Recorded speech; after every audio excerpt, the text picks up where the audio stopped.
Big boss season 8 12వ week షాకులు ట్విస్టులు జలక్కులు ఒక్కొక్క contestant కి దెబ్బ మీద దెబ్బ. నిఖిల్ కి యష్మికి పృథ్వీకి మొత్తం హౌస్ లో ఉన్న వాళ్ళందరికీ గొడవలు పెట్టేశారు. బిగ్ బాస్ చరిత్రలో ఎప్పుడు లేని విధంగా ఆల్రెడీ ఎలిమినేట్ అయిన కంటెస్టెంట్స్ వచ్చి మళ్ళీ హౌస్ లో ఉన్న కంటెస్టెంట్ నామినేట్ చేయడం, దీంతో బిగ్ బాస్ చూసే ఆడియన్స్ అందరికి కూడా బా ఏం ఫీల్ ఉందా మామ అన్నట్లుగా ఈ రోజు ప్రోమో దద్దరిల్లిపోయింది.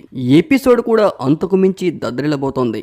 బిగ్ బాస్ సీజన్ 8 అన్ని వీక్స్ నామినేషన్స్ ఎపిసోడ్ కన్నా ఈ రోజు వచ్చే ఎపిసోడ్ మాత్రం చాలా క్రూషియల్ గా ఉండబోతోంది. నామినేషన్స్ కోసం బిగ్ బాస్ హౌస్ లోకి అడుగు పెట్టిన సోనియా రాగానే ఫస్ట్ ప్రేరణని నామినేట్ చేశారు. తరువాత నిఖిల్ ని నామినేట్ చేస్తూ యష్మికి నీకు రిలేషన్ అంటూ, పృథ్వీని నువ్వు ఏ విషయంలో నామినేట్ చేసావో చెప్పు అంటూ ఎంతో కలిసిమెలిసి దాదాపు 76 రోజులు హౌస్ లో కలిసి ఉన్న హౌస్ మేట్స్ అందరి మధ్యలో సోనియా వచ్చి సింపుల్ గా చిన్న చిన్న విషయాలు చెప్తూ నిఖిల్ కి యష్మికి పెద్ద గొడవ పెట్టేశారు. దీంతో ఆడియన్సే కాదు బిగ్ బాస్ లో ఉన్న కంటెస్టెంట్స్ కూడా ఒక్కసారిగా షాక్ అయ్యారు. సోనియా నామినేట్ చేస్తున్నప్పుడు నిఖిల్ తలపై గాజు బాటిల్ కొట్టేటప్పుడు వచ్చే ఆ ఫైర్, ఆ బాటిల్ కొట్టే విధానం చాలా రూడ్ గా ఎంతో కక్షతో నిఖిల్ పై కొట్టుంటుంది. నిఖిల్ తలపై అలా బాటిల్ కొట్టేసరికి ఒక్కసారిగా హౌస్ లో ఉన్న కంటెస్టెంట్స్ అందరూ కూడా షాక్ అయ్యారు. బిగ్ బాస్ హౌస్ లోకి సోనియా ఎంట్రీ ఇచ్చిన తర్వాత మొదటి 2-3 వారాలు కూడా బిగ్ బాస్ హౌస్ లో సోనియా ఉన్నంతకాలం కూడా నిఖిల్ సోనియా కలిసి చాలా ప్రేమగా ఉండేవారు. నిఖిల్ సోనియా విషయంలో చాలా అటాచ్మెంట్ ఉండేది. మరి అప్పుడున్న అటాచ్మెంట్ ఇప్పుడు ఎందుకు లేదు?